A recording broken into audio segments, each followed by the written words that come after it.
பெண் இல்லாத ஊரிலே அடியான் பூ கேட்பதில்லை. பெண் இல்லாத ஊரிலே கொடிதான். ஹாய் காய்ஸ், இன்றைக்கி சண்டே சமையல் என்ன ஸ்பெஷல் பார்க்கலாங்களா? வாங்க வீடியோக்குள்ளே போகலாம். இன்றைக்கி ஆல்ரெடி பாருங்க, பிரியாணிக்கு வந்து நான் வெங்காயம் தக்காளி எல்லாம் ரெடி பண்ணி வச்சுருக்கேங்க. சிக்கன் பிரியாணி பண்ண போகிறோம். நம்மளுடைய சாப்பாட்டின் ராஜா பிரியாணியை தான் இன்றைக்கி நம்ம பண்ண போகிறோம். அது எப்படின்றத நீங்கள் பார்த்து அதே மாதிரி நீங்களும் கற்றுக்கோங்க, ஓகேங்களா? இப்போ பாருங்கங்க, நான் வந்து ஒரு 1/2 கிலோ பிரியாணி அரிசி எடுத்திருக்கேன். அதுக்கு வந்து 100 ml வந்து ஆயில் எடுத்துக்கோங்க. 1/4 கிலோ தக்காளி எடுத்துக்கோங்க. 1/4 கிலோ வெங்காயம் எடுத்துக்கோங்க. அதை நல்லா குட்டி குட்டியாக கட் பண்ணி வச்சுக்கோங்க.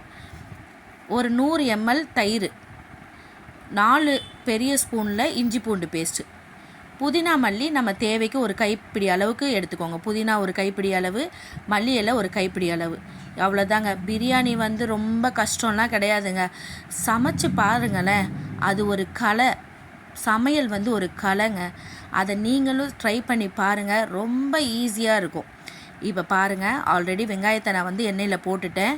வெங்காயம் வந்து நல்லா வெந்துக்கிட்டு இருக்கு. இந்த வெங்காயம் வேகும் போதே நான் வந்து மிளகாத்தூளை ஆட் பண்ணிடுவேன். ஏன்னா அப்போ தான் அந்த ஒரு பிரைட் ரெட் கலர் கிடைக்கும். அதாவது ஃபுட் கலர் சேர்க்காமலே நம்மளுடைய சாப்பாட்டில் வந்து கலர்ஃபுல்லாக இருக்கணும். அதுக்காக இப்படி நீங்கள் வந்து ஃபாலோ பண்ணுங்கள், சரிங்களா? இப்போ பாருங்கள், வெங்காயம் வெந்துக்கிட்டு இருக்கட்டும். இப்போ வந்து பெண்களை பற்றி என்ன கவிதை சொல்ல போகிறேன்னு பார்க்கலாங்களா? பெண்களை பற்றி, பெண் என்பவள் எப்படிப்பட்ட ஒரு பிறவி நம்மளாம் வந்துட்டு. அப்போ அந்த பெண்களை வந்து எப்படியெல்லாம் வர்ணிச்சிருக்காங்க, அப்படி பெண்களை பற்றி எழுதியிருக்காங்க. அதை வந்து படித்ததில் பிடித்ததை வந்து உங்களுக்காக நான் இந்த வீடியோவில் சொல்லிக்கிறேங்க. பாருங்கங்க, வெங்காயத்தில் வந்து மிளகாத்தூள் ஆட் பண்ணோன்னே அட அட அட அந்த கலரை பார்க்கும் போதே ஆசையாக இருக்குதே. சரி அது ரெடி ஆகிட்டு இருக்கட்டும். வாங்க பெண்களை பற்றி என்ன கவிதைன்னு பார்க்கலாம். ஆறுதலில் தாயாக, அரவணைப்பில் சேயாக, அர்ப்பணியில் மனைவியாக, அனுசரிப்பில் மருமகளாக, பொறுமையின் சிகரமாக, போராடுவதில் போராளியாக, தியாகத்தின் தலைமகள் அவள் அப்படிதான், அவள்தான் பெண். ஆஹா, எப்படி ஒரு கவிதை பாருங்கள். பெண்ணுக்கு இப்படி ஒரு இடத்துல நம்மளாம் இருக்கிறோம். நம்மளை நினச்சா நமக்கே பெருமையாக இருக்குங்க, சரிங்களா? வாங்க பிரியாணியை போய் பார்த்துருவோம். இப்போ ஆல்ரெடி வந்து வெங்காயம் வந்து நல்லா வதங்கி வந்துட்டுருக்கு. மிளகாத்தூள் போட்டு அந்த ரெட் கலர் அப்படியே சூப்பராக அப்படியே கண்ணை பறிக்குதா, இந்த மாதிரி ஸ்டேஜ் தாங்க வரணும். இன்னும் வந்து ரெட் கலராக மாறும். அது வரைக்கும் நல்லா நம்ம வதக்கிட்டு கொஞ்சம் மூடி போட்டு அதை வேக வச்சுட்டோன்னா சூப்பராக பிரியாணியுடைய கலர் வர ஆரம்பிச்சிடும். இப்போ பாருங்கள், ஒரு 10 நிமிஷம் மூடி போட்டு அந்த வெங்காயம் வந்து நல்லா வேக விட்டுறலாம், ஓகேவா? அவ்வளோதான். கொஞ்ச நேரம் மூடி வச்சுட்டு கொஞ்ச நேரம் கழித்து ஓப்பன் பண்ணி பார்க்கலாம் நம்ம. இப்போ வெங்காயம் நல்லா வதங்கி வந்துட்டுருக்கு. அந்த மிளகாத்தூள் ஆட் பண்ணவும் ஒரு நல்ல ஒரு கலர் கன்சிஸ்டன்சியில் வந்துக்கிட்டு இருக்கு. நான் செய்கிற மெத்தடை நீங்களும் ஃபாலோ பண்ணுங்கள். என்னோடய சேனலை மறக்காமல் சப்ஸ்கிரைப் பண்ணி வச்சுக்கோங்க. இந்த மாதிரி நல்ல விஷயத்த உங்களுடைய ஃப்ரெண்ட்ஸுங்களுக்கும் நீங்கள் ஷேர் பண்ணணும்ல, மறக்காமல் ஷேர் பண்ணிடுங்க. இப்போ பாருங்கள், இந்த ஸ்டேஜில் வந்து நான் தக்காளி ஆட் பண்ணிட்டேங்க. தக்காளியும் ஆட் பண்ணியாச்சு, புதினா மல்லி எல்லாம் போட்டாச்சு. நல்லா நல்லா வெங்காயம் தக்காளி வந்து வதங்க விடணும். அதுதான் பிரியாணிக்கு உண்மையிலேயே டேஸ்ட்டு கொடுக்குறது ஸ்டேஜ் வந்து இதுதான். அதை வந்து நீங்கள் வந்து ஃபாலோ பண்ணிக்கோங்க.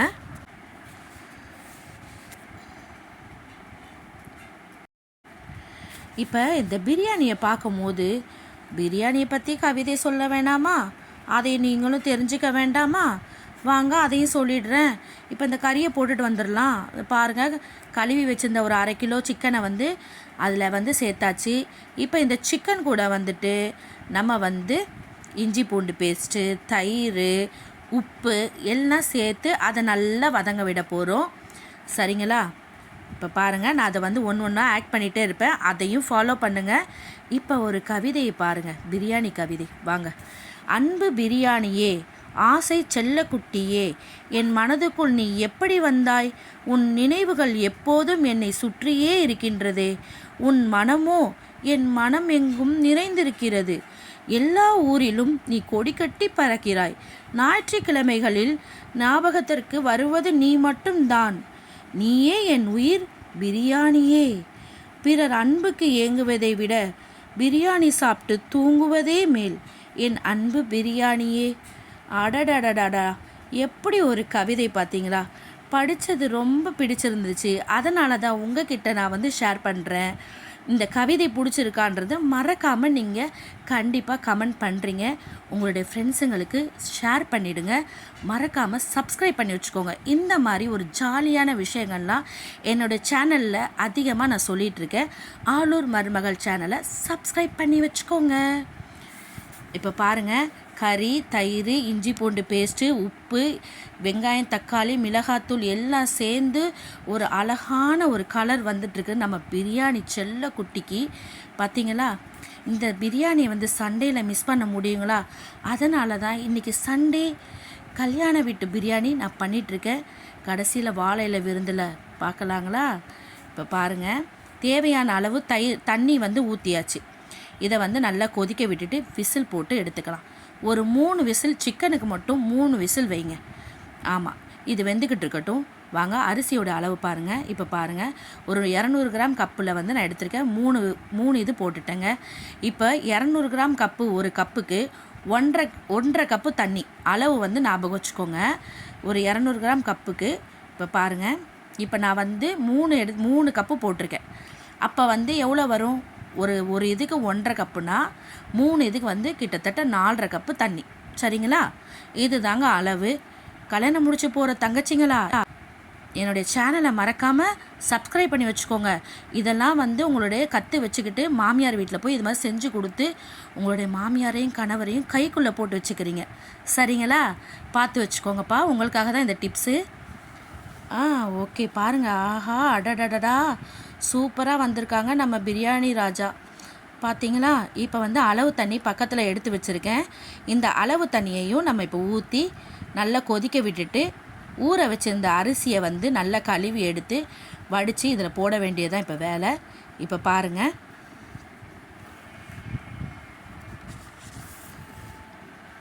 இப்போ நல்லா கொதி வந்துக்கிட்டு இருக்கட்டும். பக்கத்தில் அளவு தண்ணி எடுத்து வச்சுருக்கேன். இதையும் நம்ம சேர்த்துடலாம். இந்த மாதிரி டிப்ஸ் எல்லாம் கற்றுக்கோங்கப்பா. கற்றுக்கிட்டிங்கன்னா தங்கச்சிங்களா, அவங்கள தான் சொல்கிறேன் நான். கற்றுக்கிட்டிங்கன்னா போகிற வீட்டில் மாமியாரை கைக்குள்ளே போட்டு வச்சுக்கலாம். சரிங்களா? இப்போ இந்த ஸ்டேஜில் ஒரு 4 பச்சை மிளகாய் சேர்க்குறேன். பச்சை மிளகாய் ஏன் ஃபஸ்ட்டே சேர்க்கலைன்னா, பச்சை மிளகா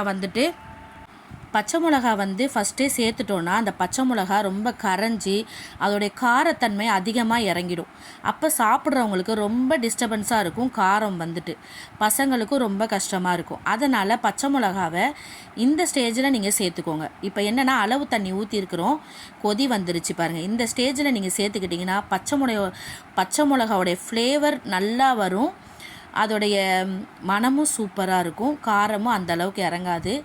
இப்போ ஊற வச்ச அரிசியை வடிகட்டி எடுத்து இதில் போட்டாச்சு. பாருங்கள், நம்முடைய அரிசியை இந்த மாதிரி ஒரு நெட்டு மாதிரி இருக்குது பாருங்கள். இந்த மாதிரி வடிகட்டுறதுக்கு வாங்கி வச்சுக்கோங்க. ரொம்ப ரொம்ப யூஸ்ஃபுல்லாக இருக்குது. இந்த மாதிரி இதை நீங்களும் ஃபாலோ பண்ணுங்கள். நல்லா அரிசி வடிக்கிறதுக்கு நம்ம கை வச்சு வடித்தோன்னா அவ்வளோ அரிசியும் கீழே போகிறதுக்கு நிறைய சான்சஸ் இருக்குது. அந்த தப்பை நானும் செஞ்சுருக்கேன். அதனால தான் இந்த மாதிரி வாங்கி வச்சுருக்கேன். நீங்களும் இந்த மாதிரி வாங்கி வச்சுக்கோங்க. இப்போ பாருங்கங்க, மூடி வச்சிடலாம். பிரியாணியை மூடி வச்சிட்டோம், அவ்வளோதான். இப்போ நல்லா கொதித்த உடனே தம்மில் போட்டு வச்சிடலாம். இப்போ என்னென்னா, நெக்ஸ்ட்டு சிக்கன் கிரேவி நான் பண்ண போகிறேன். இப்போ தம்மில் போடுற இந்த பிரியாணியை அந்த அடுப்புக்கு மாற்றிட்டு இப்போ சிக்கன் கிரேவி பண்ண போகிறேன். அதையும் நீங்கள் பாருங்கள். பிரியாணி வேலை அவ்வளோதாங்க, முடிஞ்சிருச்சுங்க. பிரியாணி பார்த்தீங்களா, ஏதாவது கஷ்டம் தெரிஞ்சிச்சா? ஒன்றுமே இல்லை. வெங்காயம் தக்காளி வதங்குறது மட்டும்தான் இதில் டைம். மற்றபடிக்கு ஒரு கஷ்டம் கூட கிடையாது. இப்போ பாருங்கள், அந்த அடுப்பில் ஆல்ரெடி நான் சிக்கன் கிரேவிக்கு வெங்காயத்தை அரைச்சி சேர்த்துட்ருக்கேன். வெங்காயத்தை அரைச்சி அந்த இதில் குக்கரில் சேர்த்துக்கிட்டு இருக்கேன். அதில் மிளகாத்தூளும் ஆட் பண்ணிட்டேன். பாருங்கள், பிரியாணி இங்கே கொதிச்சிக்கிட்டு இருக்கு. தண்ணி வற்றின உடனே கீழே ஒரு பழைய தோசைக்கல் நான் வச்சுருக்கேன். அதை அடுப்பில் சூடு பண்ணிவிட்டு இந்த குக்கரை வந்து அது மேலே தூக்கி வச்சுருவேன். அவ்வளோதான். ஒரு 15 நிமிஷம் திறக்கவே கூடாது, அந்த தம்முலையே வச்சுடுங்க. சரிங்களா? தம்முலே வச்சுட்டோன்னா அதுக்கப்புறம் ஓப்பன் பண்ணும் போது நான் உங்களுக்கு காட்டுறேன் அது எப்படி இருக்குன்னு மட்டும் நீங்கள் பாருங்கள். அவ்வளோதான். இப்போ பாருங்கள், வெங்காயத்தையும் நல்லா வதங்கி வந்துட்டுருக்கு. அந்த கிரேவிக்கு தக்காளியும் அரைச்சிருக்கேன், அதை தான் இப்போ காமிச்சேன் நான். அந்த தக்காளியையும் இது கூட ரொம்ப சிம்பிள் தான், ஈஸி. ஆல்ரெடி இது நம்ம சேனலில் நான் போட்டு தான் இருக்கேன். சிக்கன் கிரேவியோடைய அந்த குக்கிங் வீடியோ வந்து ஆல்ரெடி போட்டிருக்கேன். இதுதான் என்னுடைய சமையல் மெத்தேடு. ரொம்ப ஈஸிங்க. ஃபஸ்ட்டெல்லாம் எனக்கும் கஷ்டமாக இருக்கும் இந்த சமையல். ஆனால் உள்ளே வந்து நம்ம கற்றுக்கிட்டோன்னா ரொம்ப ரொம்ப ஈஸியாக இருக்குது. ரொம்ப ஈஸி. டக்குன்னு செஞ்சுட்டு வந்துக்கிட்டே இருக்கலாம் நம்ம வந்துட்டு. சரிங்களா? இப்போ பாருங்கள், வெங்காயம் தக்காளி நல்லா வதங்கட்டும். அந்த எண்ணெயிலேயே மிளகாத்தூள் போட்டுடலாம். பிரியாணி ஒரு பக்கம் ரெடி ஆகிட்டுருக்கு, அது தம்மு போட வேண்டியது தான் வேலை நமக்கு.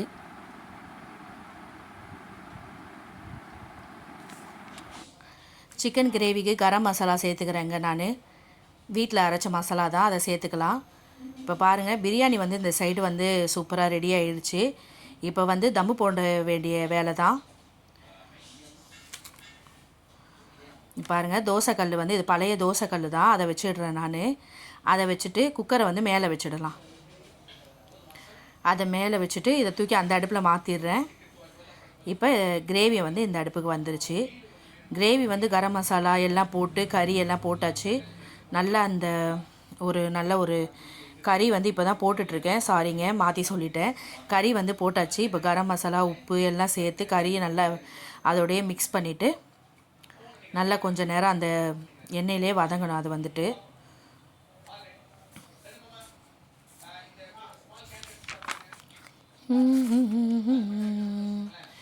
செந்தமிழ் தேன் மொழியா நிலாவென சிரிக்கும் தமிழ் மொழியா. இப்போ பாருங்கங்க, இஞ்சி பூண்டு போட்டாச்சுங்க கறியில் வந்துட்டு. இஞ்சி பூண்டு கறி எல்லாம் சேர்த்து நல்லா கொஞ்சம் அந்த இதிலையே வேகட்டும். அப்போ தான் கறியில் வந்து எல்லாமே இறங்கும். அந்த மசாலா, இஞ்சி பூண்டு, உப்பு தன்மை எல்லாம் இறங்கி கிரேவி வந்து நல்ல ஒரு பதத்துக்கு வரும். இந்த மாதிரி நீங்களும் ட்ரை பண்ணுங்கள், நல்லா இருக்குங்க. இந்த ஸ்டேஜில் வந்து மல்லிக்கீரையும் சேர்த்துக்கிறேன் நான். ரொம்ப வந்து புதினா மல்லி சேர்க்க மாட்டேன், ஏன்னா பசங்களுக்கு வந்து அது பிடிக்காது. அவங்க வந்து சாப்பாடில் வந்து அதை பெரக்கி எடுத்துகிட்டு சாப்பிட்ணுன்னா ரொம்ப கஷ்டப்படுவாங்க அது வந்துட்டு. அதனால் மோஸ்ட்லி சேர்க்குறதில்ல. ஒன்று அரைச்சி சேர்த்துப்பேன் நான். இப்போ வந்து கொஞ்சம் லைட்டாக சேர்த்துக்கிறது.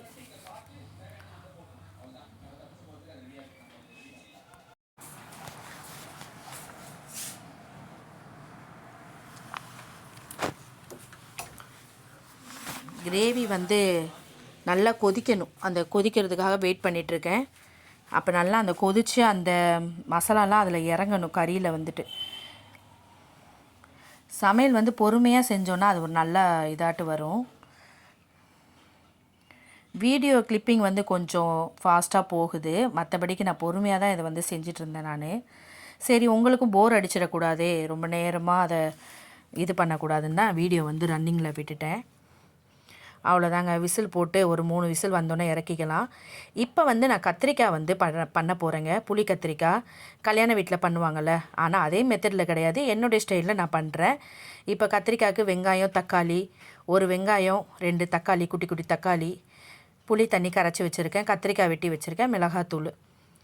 இப்போ எப்படி பண்ணலான்னு பார்க்கலாங்களா? இப்போ இதுதான் அளவு, அதுக்காக வச்சுருக்கேன்.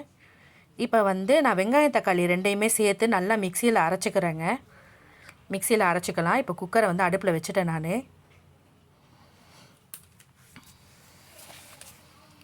வெங்காயம் தக்காளி வந்து நல்லா அரைச்சி எடுத்துகிட்டு எண்ணெய் ஊற்றிக்கலாம். கொஞ்சம் எண்ணெய் ஊற்றிட்டு அரைச்சி எடுத்து செய்யும் போது கொஞ்சம் இன்னும் ஃபாஸ்ட்டாக இருக்கும், அதுக்காக அரைச்சி எடுத்துடலாம்.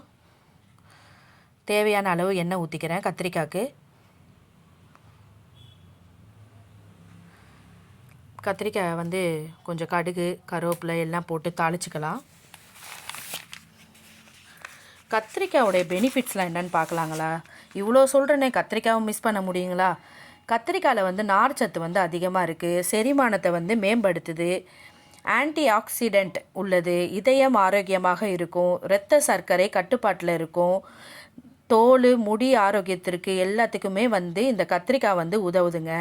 விட்டமின்கள் இருக்குது. வாத நோய், ஆஸ்துமா, ஈரல் நோய், கீழ்வாதம், தொண்டைக்கட்டு, மலச்சிக்கல் போன்ற நோய்களுக்கு இது வந்து ஒரு சிறந்த மருந்தாக வந்துட்டு கத்திரிக்காய் வந்து இருக்குது. அதனால் நம்மளுடைய உணவில் வந்து கத்திரிக்காய் வந்து நம்ம அதிகமாக எடுத்துக்கலாங்க. இவ்வளோ பெனிஃபிட்ஸ் இருக்குது கத்திரிக்காயில். இந்த மாதிரி டிப்ஸ் எல்லாம் சொல்கிறேன். அது வந்து உங்களுக்கு பிடிச்சிருக்கா என்னன்றதை மறக்காமல் கமெண்ட் பண்ணுங்கள். மஞ்சத்தூள் வந்து ஆட் பண்ணியிருக்கேன். மிளகாத்தூள், மஞ்சத்தூள். இப்போ கத்திரிக்காய் வெட்டி வச்சுருக்க கத்திரிக்காயை வந்து இது கூட சேர்த்துடலாம். இந்த மாதிரி நீங்கள் சேர்க்கும் போது கொஞ்சமாக சாம்பார் பொடி வந்து சேர்த்துக்கோங்க. மிளகாத்தூள், மஞ்சத்தூள் போட்டுட்டு கொஞ்சம் சாம்பார் பொடி சேர்த்திங்கன்னா உண்மையிலே கத்திரிக்காய் வந்து டேஸ்ட்டு அல்டிமேட்டாக இருக்குது, சூப்பராக இருக்கும். இப்போ வந்து கொஞ்சம் நேரம் இப்போ நல்லா வந்து அந்த எண்ணெயிலே வதங்கட்டும். வதங்கிட்டோன்னே நல்லா உப்பெல்லாம் போட்டு வதங்கணும். அந்த எண்ணெயிலே வதங்கணும். கொஞ்சம் புளித்தண்ணி சேர்த்துக்கலாம். இந்த ஸ்டேஜில் வந்து புளித்தண்ணி சேர்த்துக்கோங்க. நல்லா புளித்தண்ணி சேர்த்தாச்சு. இங்கே பாருங்கள், நல்ல ஒரு பிரைட் கலர், ரெட் கலர் கிடச்சிருக்கு. இந்த ஸ்டேஜில் வந்து நல்லா மூடி வச்சுட்டு ஒரு 2 விசில் 3 விசில் போட்டு நல்லா கடையிறதுக்கு தானே 3 விசில் கூட போட்டுக்கலாம். அவ்வளோதாங்க கத்திரிக்காய். இப்போ வந்து நம்ம ரெடி பண்ணி வச்சுக்கலாம், பார்த்துக்கலாம். இப்போ பாருங்கள், பிரியாணி வந்து சூப்பராக ரெடி ஆயிடுச்சு. ஏதோ ஒரு புது பொண்ணை கூப்பிட்டோன்னே எட்டி பார்க்குமே அரிசி, அது மாதிரி இருக்குது பார்த்தீங்களா? சூப்பராக பிரியாணி ரெடி ஆயிடுச்சுங்க, உதிரியாக. பக்கத்தில் சிக்கன் கிரேவியும் பாருங்கள், சூப்பராக எண்ணெய்லாம் தெளிஞ்சு வந்து ஒரு கிரேவி, சூப்பராக சிக்கன் கிரேவி ரெடி ஆயிடுச்சு. நம்மளுடைய கத்திரிக்காய் பாருங்கள், நல்லா வேக வச்சு கடைஞ்சி எடுத்து அதுவும் செம்மையாக ரெடி ஆயிடுச்சுங்க. பக்கத்தில் ரைத்தா வச்சுருக்கேங்க. இன்றைக்கி சண்டே சமையல், இன்றைக்கி எங்கள் வீட்டில் இது தான். இப்போ வந்து பிரியாணியை வந்து நான் ஓப்பன் பண்ணிவிட்டு அதை வந்து அந்த பிரியாணி அரிசி எப்படி வந்திருக்குன்னு மட்டும் பாருங்கள். நான் ஓப்பன் பண்ணி காட்டுறேன். இந்த மாதிரி உங்களுக்கு வந்துதான்னு மறக்காமல் கமெண்ட் பண்ணுங்கள். பிரியாணி பாருங்கங்க, சூப்பராக செம்மையாக வந்திருக்கு. உண்மையிலே டேஸ்ட்டு வேறு லெவலாக இருந்துச்சுங்க. கல்யாண வீட்டு பிரியாணி மாதிரி அன்றைக்கி டேஸ்ட்டு அருமையாக இருந்தது. இதே பக்குவத்தில் நீங்களும் ஆக்குங்க. உங்களுடைய ஃப்ரெண்ட்ஸுங்களுக்கும் சொல்லி கொடுங்க, ஷேர் பண்ணுங்கள். ஆலூர் மருமகள் சேனலை சப்ஸ்கிரைப் பண்ணி வச்சுக்கோங்க. கல்யாணம் முடிக்கிற போகிற பொண்ணுங்களா, நீங்களும் என்னுடைய சமையலை பார்த்து கற்றுக்கோங்க. உங்களுக்காக தான் அக்கா வந்து ஆலூர் மருமகள் சேனலை ஓப்பன் பண்ணியிருக்கேன். இந்த மாதிரி சமையல் வீடியோ நீங்களும் கற்றுக்கிட்டு உங்கள் கல்யாணம் முடிச்சு போகிற வீட்டில் நல்ல பேர் எடுங்க. இது மாதிரி செஞ்சு கொடுங்க, சரிங்களா? இப்போ வந்து வாங்குங்க, நம்ம வாழை இலையில் பரிமாறிடலாம். இன்றைக்கி வாழை இலை விருந்து பார்த்துட்றாங்களா சண்டே சமையலில்? இப்போ பாருங்கள், வாழை இலை போட்டாச்சுங்க. வாழை இலையில் வந்து நம்மளுடைய ஷைடிஸ் ஃபஸ்ட்டு எக்கு வச்சிடலாம். இப்போ பாருங்கள், அவிச்ச முட்டை வச்சுட்டேங்க. இன்றைக்கி பாயாசம் பண்ணியிருந்தேன், அதையும் வச்சிடலாம். பாயாசம் பண்ண வீடியோ வந்து இன்னொரு வீடியோவில் நான் ஷேர் பண்ணுவேன் கண்டிப்பாக. பாயாசம், சேமியா பாயாசம், முட்டை வச்சாச்சு.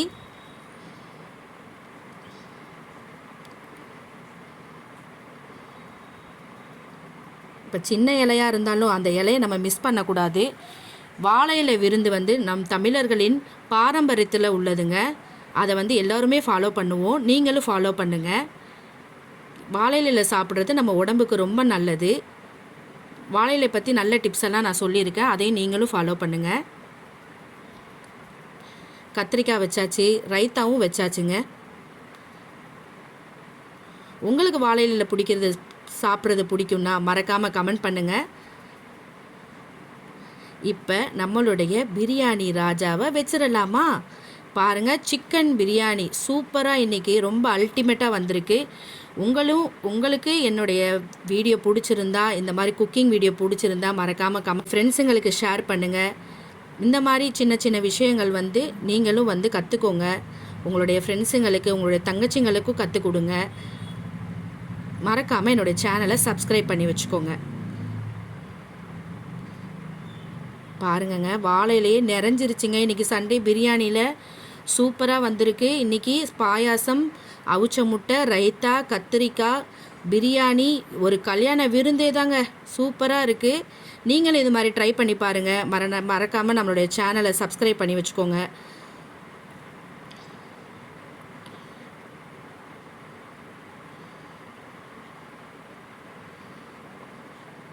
வாழையில உள்ள பெனிஃபிட்ஸுக்கும் சொல்லியிருக்கிறேன் நான். அதையும் நீங்கள் மறக்காமல் ஃபாலோ பண்ணுங்கள். சிக்கன் கிரேவியும் வச்சாச்சு வாழை இலையில். அவ்வளோதான். இனிமேல் எதுக்கு பார்த்துட்ருக்கணும், வாங்க நம்ம பசியாறலாம். நீங்களும் பசியாருங்க. மறக்காமல் என்னோடய சேனலை சப்ஸ்கிரைப் பண்ணி வச்சுக்கோங்க.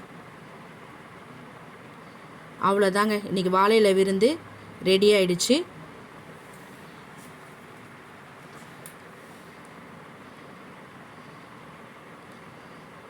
என்னுடைய கவிதைகள், என்னுடைய சின்ன சின்ன விஷயங்கள், ஒரு ஜாலியான வீடியோவாக இது இருக்குது. இதை நீங்களும் கண்டு மகிழுங்கள்.